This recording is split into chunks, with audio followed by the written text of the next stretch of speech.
बात करेगा वोट उसी को मिलेगा जो स्कूल की बात करेगा, वोट उसी को मिलेगा जो हॉस्पिटल की बात करेगा। धर्म की राजनीति का गला आम पार्टी ने वोट के रखे आराम को लेकर बीजेपी को रोकेंगे, बीजेपी को हराएंगे, बीजेपी को दूर भगाएंगे, लेकिन वोट ममता बनर्जी को नहीं बल्कि मजलिस को जिताकर बीजेपी को हराएंगे।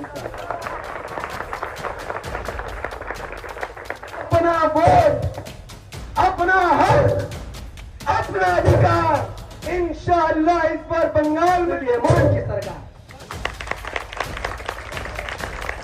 मुसलमान कर रहे हैं, ये लोग बीजेपी को जिताने आए हैं। रब काबा की कसम खाकर कहता हूँ, ये बात इतना तकलीफ मुझे होता है, इमरान भाई को होता है, असद साहब के चेहरे को देखता हूँ, जब इतना मेहनत करने के बाद लोग कहते हैं कि ये लोग बी टीम है। रब काबा की कसम, जब कुरान पढ़ता हूँ, जब हदीस पढ़ता हूँ, रसूलुल्लाह सल्लल्लाहु अलैहि वसल्लम का फरमान पढ़ता हूँ, तो पता चलता है कि रसूलुल्लाह सल्लल्लाहु अलैहि वसल्लम भी जब लोगों को बुराई से बचाने के लिए इस्लाम की दावत दे रहे थे, तब उनको भी इल्जाम लग रहा था। ये पढ़कर हमें सुकून मिलता है कि जिस रास्ते में रसूलुल्लाह सल्लल्लाहु अलैहि वसल्लम चल रहे थे, आज उसी रास्ते में असद नज़ीर साहब भी चल रहे हैं, इमरान सुलानी भी चल रहा है, मैं खुद चल रहा हूँ। इंशाअल्लाह अल्लाह ताला ने 10 साल बाद जब रसूलुल्लाह सल्लल्लाहु अलैहि वसल्लम को फतह मक्का करवा दिया, इस्लाम गालिब हो गया, इंशाअल्लाह एक वक्त आएगा, इन इल्जाम लगाने वाले का मुंह काला होगा और ईमान की सरकार, ईमान की ताकत पूरे भारत में पड़ जाएगी इंशाअल्लाह। पूरा भारत करप्शन से आजाद होगा, बलात्कार से आजाद होगा, भ्रष्टाचार से आजाद होगा। अरे तुम लोग कैसी सरकार चुनता है? तुम लोग बीजेपी से डरता है, तुम लोग योगी से डरता है, तुम लोग अमित शाह से डरता है, तुम लोग आरएसएस से डरता है। कर्नाटका जाओ, कांग्रेस बीजेपी से मुसलमान को डराती। उत्तर प्रदेश में जाओ, अखिलेश यादव मुसलमानों को बीजेपी से डरा रहा है। बिहार जाओ तो तेजस्वी यादव मुसलमानों को बीजेपी से डरा रहा है। और बंगाल में ममता बनर्जी मुसलमानों को बीजेपी से डरा रही है। कौन है ममता बनर्जी? क्या वो मुमताज है या ममता खान है या ममता अंसारी है? पर बलात्कार तो छोड़ो, गंदी नजर से भी देखने से डरेगा इंशाअल्लाह। लेकिन हमारे दम से ममता सीएम बने या राहुल बाबा पीएम बने, अगर हमारे दम से बना, हमारे समर्थन से बना, तो हमारी एक ही डिमांड होगी, बंगाल जिंदाबाद, बंगाली मुसलमान जिंदाबाद, ईमान जिंदाबाद, इस्लाम जिंदाबाद।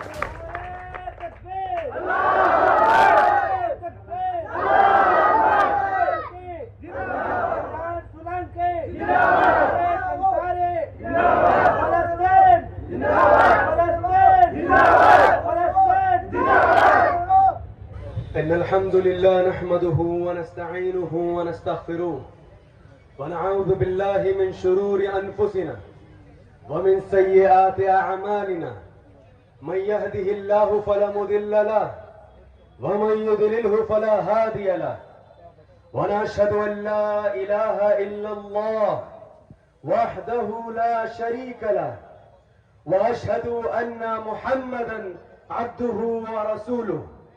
रब्ब इश्रह ली सद्री वयस्सिर ली अम्री वहलुल उक़दतम मिन लिसानी यफ़क़हू क़ौली। अम्मा बाद, मुर्शिदाबाद और सूती इलाके में रहने वाले तमाम भाई और बहनों को मेरी तरफ से अस्सलामु अलैकुम व रहमतुल्लाहि व बरकातहू।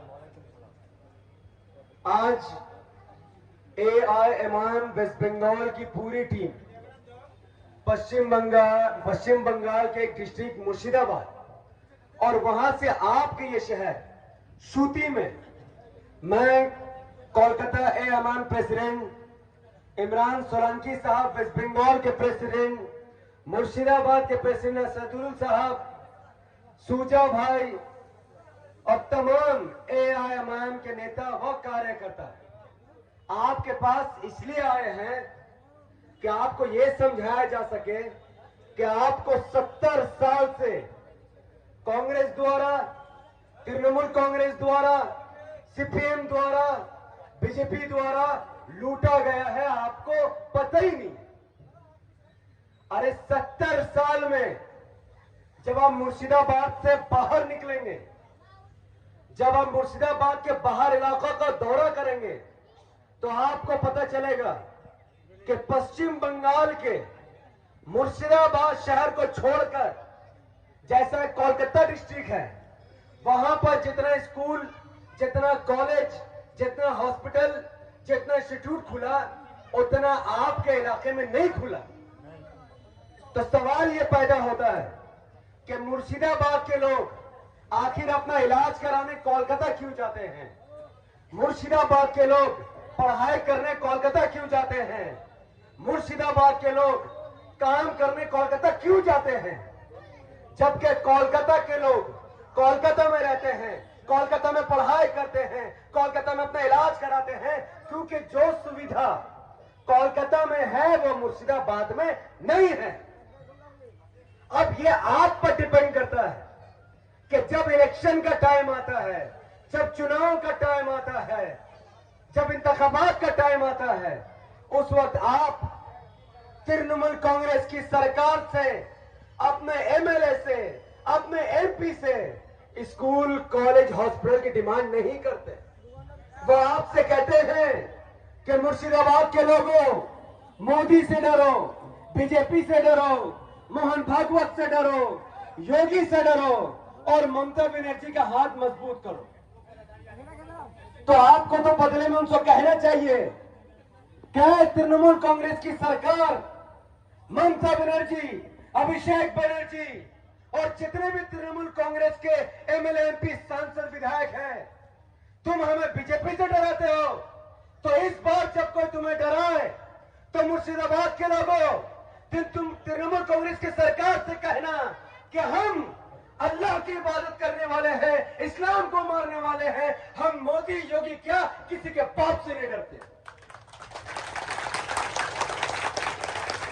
ये जुनून, ये ईमान और ये गैरत आपके अंदर पैदा हो जाए, इसलिए सुबह से लेकर रात तक, हर दिन, हर महीने, हर वक्त इमाम के दिन पश्चिम बंगाल में हर इलाके में जाकर लोगों से कह रही है कि जो डर दिखाकर ममता बनर्जी की सरकार पश्चिम बंगाल के मुसलमानों की इज्जत के साथ खिलवाड़ कर रही है, उसे बंद करना होगा।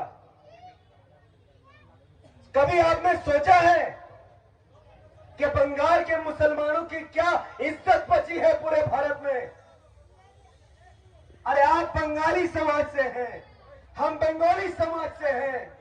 बंगाल में ये जो बंगला भाषा है, ये जो बंगला रिवाज है, इसकी एक इज्जत है, इसकी एक रिस्पेक्ट है। लेकिन अफसोस, पश्चिम बंगाल में बंगला जबान की इज्जत जरूर है, लेकिन बंगाली मुसलमान की इज्जत खत्म होती जा रही है। और मैं एआईएमआईएम का छोटा सा कार्यकर्ता पश्चिम बंगाल के गैर मुसलमानों की जिल्लत होता हुआ नहीं देख सकता हूं। दिल्ली के अंदर आपके इलाके के रहने वाले जो मुसलमान, जिसको ममता बनर्जी और तृणमूल कांग्रेस की सरकार ने रोजगार नहीं दिया, घर नहीं दिया, उनकी मदद नहीं की, वो बेचारे बंगाल के गरीब मुसलमान, इज्जतदार मुसलमान दिल्ली गए काम करने, गुजरात गए काम करने, महाराष्ट्र गए काम करने, हरियाणा गए काम करने, बिहार गए काम करने, कर्नाटका गए काम करने। लेकिन जब वो बेचारा बंगाल का गरीब मुसलमान, गरीब मजदूर जब दूसरे शहरों में जाता है काम करने, आप जानते हैं किस मुसीबत का सामना उनको करना पड़ता है? उनको कहा जाता है कि तुम तो बंगाली मुसलमान है। अरे तुम लोग कैसी सरकार चुनता है? तुम लोग बीजेपी से डरता है, तुम लोग योगी से डरता है, तुम लोग अमित शाह से डरता है, तुम लोग आरएसएस से डरता है। अब आप सोचो, किसी हिंदी मुसलमान को तो ये लोग कुछ नहीं बोल रहे, बंगाली मुसलमान को क्यों बोल रहे हैं लोग कि तुम लोग अल्लाह से नहीं डरता, मोदी से डरता है? इसके पीछे सबसे बड़ा हाथ बंगाल के सीएम ममता बनर्जी का है। जब बंगाल की सीएम ममता बनर्जी जी हर इलेक्शन में ये कहकर वोट नहीं मांगती कि हमने मुर्शिदाबाद को क्या दिया है, बल्कि ये कहकर वोट मांग रही है कि बीजेपी आ जाएगा, बीजेपी को हराओ, मुझे बचाओ, बीजेपी को हराओ, मुझे बताओ। तो बताओ बंगाल के लोगों, मुर्शिदाबाद के लोगों, जो व्यक्ति इस वीडियो को सुन रहा है, अगर बीजेपी से को रोकना है, बीजेपी को हराना है, बीजेपी से खुद को बचाना है, तो ममता बनर्जी को बचाने का ठेका हम क्यों उठाए? कौन है ममता बनर्जी? क्या वो मुमताज है या ममता खान है या ममता अंसारी है? क्या ममता बनर्जी हमारे समाज से आती है? अरे बोलो, क्या ममता बनर्जी आपके समाज से आती है? वो बनर्जी समाज से है, वो ब्राह्मण समाज से है। ममता बनर्जी का बंगाल के मुसलमानों से कोई लेना देना नहीं है। अगर तृणमूल कांग्रेस का कोई आदमी आपके पास आके कहेगा कि इमाम नेता मोहम्मद नफीस साहब ने कहा कि ममता बनर्जी आपके लोगों की जैसे नहीं है, वो झूठ बोल रहा है, तो उस टीएमसी के दलाल से आप पूछना कि अगर इमाम नेता झूठ बोल रहा है तो बोल, तेरी ममता बनर्जी बंगाल की माननीय सीएम मुख्यमंत्री जी ने 15 साल से वो सीएम है, 15 साल के अंदर मुर्शिदाबाद के अंदर एक अच्छा अस्पताल क्यों नहीं खोला? एक अच्छा इंस्टीट्यूट क्यों नहीं खोला? अरे इंग्लिश मीडियम स्कूल क्यों नहीं खोला? हम पैदा होंगे मुर्शिदाबाद में, इलाज कराने जाएंगे कलकत्ता में, इतनी बेइज्जती मुर्शिदाबाद का मुसलमान क्यों झेलेगा? इस बार जब ममता बनर्जी आपके पास आएंगी, उनके नेता आपके पास आएंगे और वो बीजेपी से डराएंगे, तो कहना वो सब राजनीति का दौर खत्म हो चुका है। अब राजनीति वही होगी जो डेवलपमेंट पर बात करेगा, वोट उसी को मिलेगा जो स्कूल की बात करेगा, वोट उसी को मिलेगा जो हॉस्पिटल की बात करेगा। धर्म की राजनीति का गला आम पार्टी ने घोट के रख दिया। अल्हम्दुलिल्लाह, हर बार का ड्रामा है, हर बार का। कर्नाटका जाओ, कांग्रेस बीजेपी से मुसलमान को डराती। उत्तर प्रदेश में जाओ, अखिलेश यादव मुसलमानों को बीजेपी से डरा रहा है। बिहार जाओ तो तेजस्वी यादव मुसलमानों को बीजेपी से डरा रहा है, और बंगाल में ममता बनर्जी मुसलमानों को बीजेपी से डरा रही है। तो मैं एक सवाल आपसे पूछता हूं, ये जो 100, 200, 300, 400, 500 लोग जो बैठे हैं, सुनो, सिर्फ एक सवाल का जवाब दो। तुम डरने के लिए पैदा हुए हो या राज करने के लिए पैदा हुए हो? बताओ जोर से। अगर तुम डरने के लिए पैदा नहीं हुए हो और राज करने के लिए पैदा हुए हो, तो कसम उठाओ, रब्बे काबा की कसम, अगर बीजेपी को रोकना मकसद है, बीजेपी को हराना मकसद है, तो इस बार बीजेपी को रोकेंगे, बीजेपी को हराएंगे, बीजेपी को दूर भगाएंगे। लेकिन वोट ममता बनर्जी को नहीं, बल्कि मजलिस को जिताकर बीजेपी को हराएंगे इंशाअल्लाह। मुर्शिदाबाद के गयूर अवाम, हिंदू हो या मुसलमान, इमाम को इससे कोई फर्क नहीं पड़ता। ये जुल्म मुसलमानों के खिलाफ ज्यादा है, इसीलिए हमारी जबानों से मुसलमान ज्यादा निकलता है। और इस बात की तकलीफ ममता बनर्जी को भी है, अमित शाह को भी है, मोदी को भी है, राहुल गांधी को भी है, तेजस्वी यादव को भी है, अखिलेश यादव को भी है कि ये इमाम के लोग, ये इमाम के नेता इतना मुसलमान क्यों करते हैं।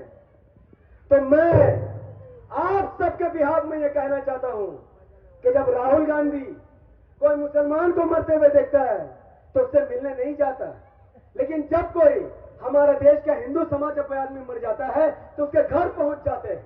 अखिलेश यादव किसी मुसलमान की लिंचिंग में नहीं जाता, लेकिन जब कोई यादव समाज का आदमी मर जाता है तो उसके घर पहुंच जाते हैं।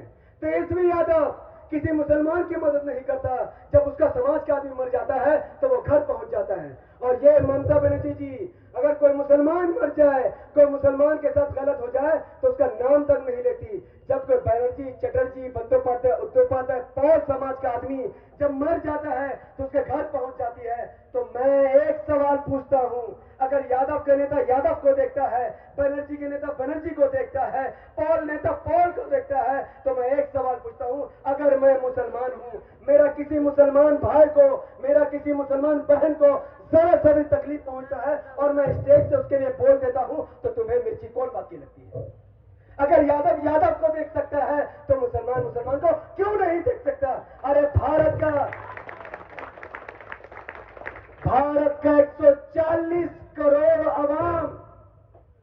चाहे वो हिंदू हो या मुसलमान, एआईएमआईएम पार्टी सबसे मोहब्बत करती है।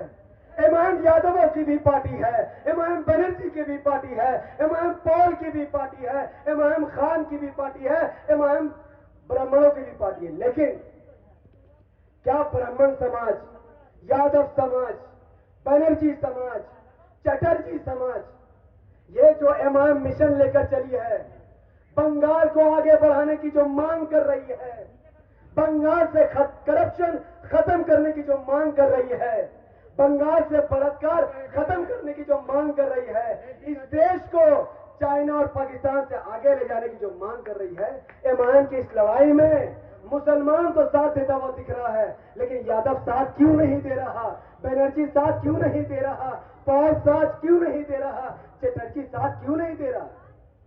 70 साल के इतिहास, 70 साल, 1947 में भारत आजाद हुआ था, 1947 में।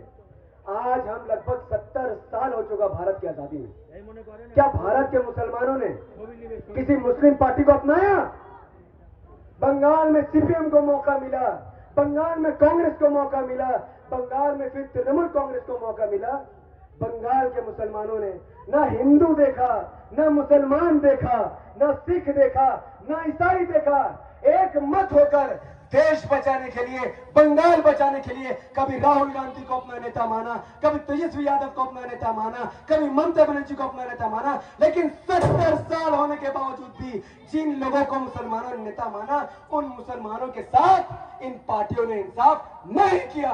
ये जुल्म, ये जाति, ये जिल्लत, ये बहिष्कार, ये सब कुछ हमारे लोग देखते रहे, मैं देखते रहा, इमरान सोलंकी साहब देखते रहे, असदुल भाई देखते रहे, सूजा भाई देखते रहे, तमाम लोग देखते रहे कि कैसे ममता बनर्जी जी मुसलमानों को डरा डरा कर अपना कुर्सी बचा रहे हैं। समय आ गया है, बंगाल के लोगों घर से बाहर निकलो, एमआईएम का साथ दो। ममता बनर्जी हो या नरेंद्र मोदी हो, दोनों का मकसद हिंदुत्व फैलाना है, हिंदुत्व का राजनीति करना है, मुसलमानों का हिसाब खराब कर देना है, मुसलमान इलाके को गंदा करना है। इन्होंने मुसलमानों को बर्बाद कर दिया है। मोदी पीएम बनकर मुसलमान को बर्बाद कर रहा है, ममता सीएम बनकर मुसलमानों को बर्बाद कर रही है। तो आओ बंगाल के लोगों, आओ एमआईएम का साथ दो, और इस हिसाब के हाथ को मजबूत करो, बंगाल में एमआईएम टीम का साथ दो। एक बार अगर बंगाल का मुसलमान एमआईएम के साथ खड़ा हो गया, यकीन मानिए अगर बंगाल का मुसलमान एक मत होकर एक तरफा एमआईएम पार्टी को वोट कर दे तो एमआईएम 100 विधानसभा की सीटें जीत सकती है, 100।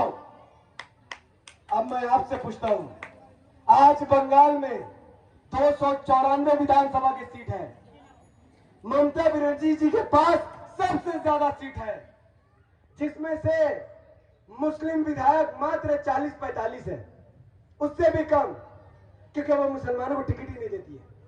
अब आप सोचो, इस बार जब चुनाव होगा, 8 या 9 महीने चुनाव के, सिर्फ 8 या 9 महीने, अगर बंगाल का मुसलमान अपनी जुल्म, अपनी बेइज्जती का बदला लेना चाहता है, ममता बनर्जी जी ने जो रास्ते में मंदिर बनाया है, कौन सा रास्ते मंदिर बनाया है?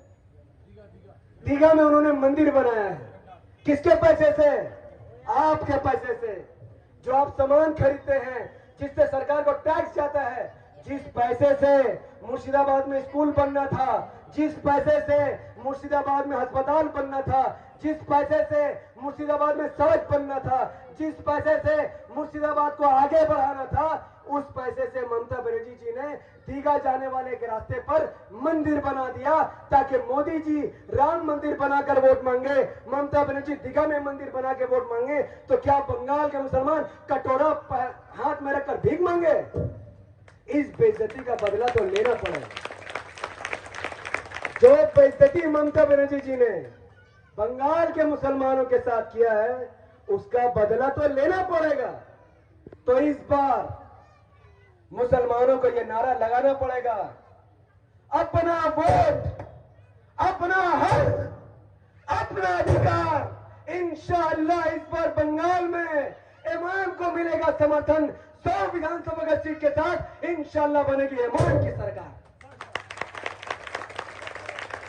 हाँ, मैं मानता हूं कि यह आसान नहीं है, मैं मानता हूं ये घर में बैठकर सुनने से या सोने से या बाहर चेयर लगाने से नहीं होगा। इस रास्ते में बहुत बड़ी लड़ाई है, बहुत मेहनत है, बहुत ताकत चाहिए इस लड़ाई में, बहुत हिम्मत चाहिए इस लड़ाई में। कभी कभी मैं भी सोचता हूं, इमरान सोलंकी साहब भी सोचते हैं कि ये जो हम लड़ाई लड़ रहे हैं, बंगाल को आगे बढ़ाना है, मुर्शिदाबाद को आगे बढ़ाना है, देश को आगे बढ़ाना है, बलात्कार होते हुए नहीं देखा जा रहा है, भ्रष्टाचार होते हुए नहीं देखा जा रहा है। आए दिन बंगाल में पता चलता है कभी हॉस्पिटल में बलात्कार हो गया, कभी कॉलेज में बलात्कार हो गया।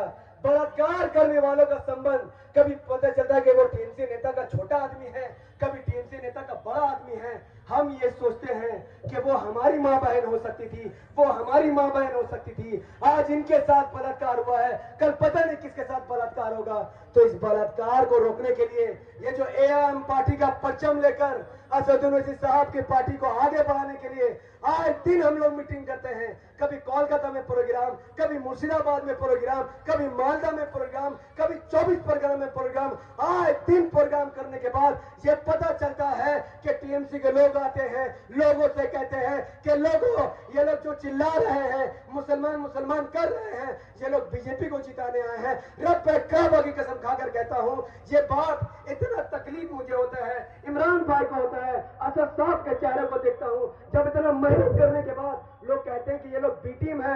रब काबा की कसम, जब कुरान पढ़ता हूं, जब हदीस पढ़ता हूं, रसूलुल्लाह सल्लल्लाहु अलैहि वसल्लम का फरमान पढ़ता हूं, तो पता चलता है कि रसूलुल्लाह सल्लल्लाहु अलैहि वसल्लम भी जब लोगों को बुराई से बचाने के लिए इस्लाम की दावत दे रहे थे, तब उनको भी इल्जाम लग रहा था। ये पढ़कर हमें सुकून मिलता है कि जिस रास्ते में रसूलुल्लाह सल्लल्लाहु अलैहि वसल्लम चल रहे थे, आज उसी रास्ते में असदुद्दीन ओवैसी साहब भी चल रहे हैं, इमरान सोलंकी भी चल रहा है, मैं खुद चल रहा हूं। इंशाअल्लाह अल्लाह ताला ने 10 साल बाद जब रसूलुल्लाह सल्लल्लाहु अलैहि वसल्लम को फतह मक्का करवा दिया, इस्लाम गालिब आ गया, इंशाअल्लाह एक वक्त आएगा, इल्जाम लगाने वाले का मुंह काला होगा और इमाम की सरकार, इमाम की ताकत पूरे भारत में पड़ जाएगी इंशाअल्लाह। तब पूरा भारत करप्शन से आजाद होगा, बलात्कार से आजाद होगा, भ्रष्टाचार से आजाद होगा। एक गरीब को इलाज कराने के लिए पैसे नहीं देने पड़ेंगे, सरकारी स्कूल इतना अच्छा बनाएंगे कि कोई प्राइवेट स्कूल में नहीं जाएगा, सरकारी अस्पताल इतना अच्छा बनाएंगे कि कोई प्राइवेट अस्पताल में नहीं जाएगा। एक रिक्शा चलाने वाला भी अपना घर चला लेगा जैसा एक अमीर चलाता है। एक गरीब की इज्जत उतनी होगी जितनी एक अमीर की है, रास्ते में गड्ढा नहीं दिखेगा। और इतना कानून बनाएंगे कि जो भी भ्रष्टाचार करेगा, बलात्कार करेगा, कोर्ट के अंदर, संविधान के अंदर उसे दोषी पाया जाएगा। इंशाअल्लाह रास्ते में लाकर संवैधानिक तरीके से उसको ऐसी सजा दी जाएगी कि दोबारा कोई व्यक्ति देश के खिलाफ, दुश्मन के साथ जाने की हिम्मत नहीं करेगा और कोई किसी की बेटी पर बलात्कार तो छोड़ो, गंदी नजर से भी देखने से डरेगा इंशाअल्लाह।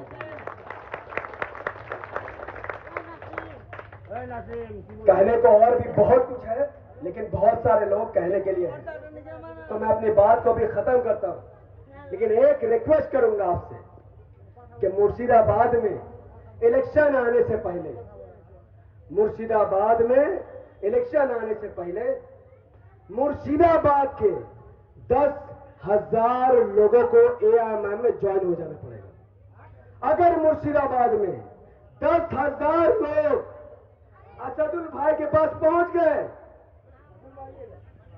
अगर मुर्शिदाबाद में 10,000 लोग असदुल भाई के घर पहुंच गए, इनको अपना नेता मान लिया, इनकी पार्टी का परचम पकड़ लिया, 10,000 लोग अगर एआईएम में ज्वाइन हो गए, अपना नाम नंबर इनको लिखवा लिया, यकीन मानिए जैसे ही इलेक्शन का टाइम होगा, ये जो असदुल भाई है, जो एआईएम के लिए लड़ रहा है, देश संविधान के लिए लड़ रहा है, 8 महीने बाद जब ममता बनर्जी जी को पता चलेगा कि असदुल नाम का एक आदमी, एक मुर्शिदाबाद का लड़का, एक सिपाही, मर्द मुजाहिद जो मुर्शिदाबाद के लिए लड़ रहा है, वही ममता बनर्जी जो असदुल भाई को बिटीम कहती थी, वही ममता बनर्जी आकर असदुल भाई से कहेगी, असदुल भाई प्लीज, मुर्शिदाबाद में एआईएम मजबूत हो चुका है, अगर आप जीतोगे तो आपके समर्थन से हमारी सरकार बनाएगी, हमारा सपोर्ट जरूर करना।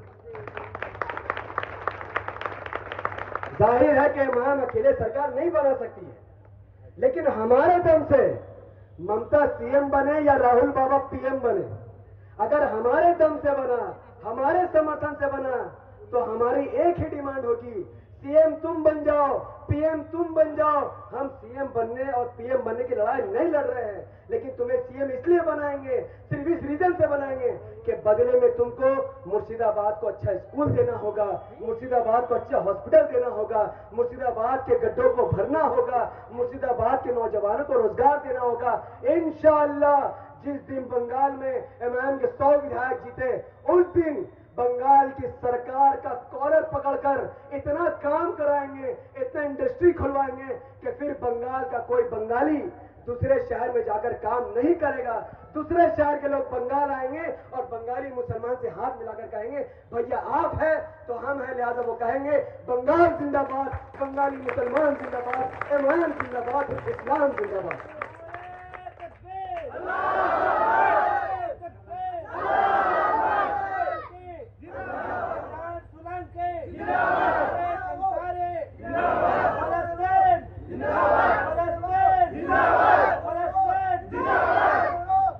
अब इंशाल्लाह आपके सामने एमआईएम के और दिग्गज नेता आएंगे, इंशाल्लाह अपनी बात रखेंगे। अगर 10,000 लोग एमआईएम से जुड़े, असदुल भाई हमको बताएंगे कि 10 लाख लोग मुर्शिदाबाद, 10,000 लोग एमआईएम से जुड़ गए हैं।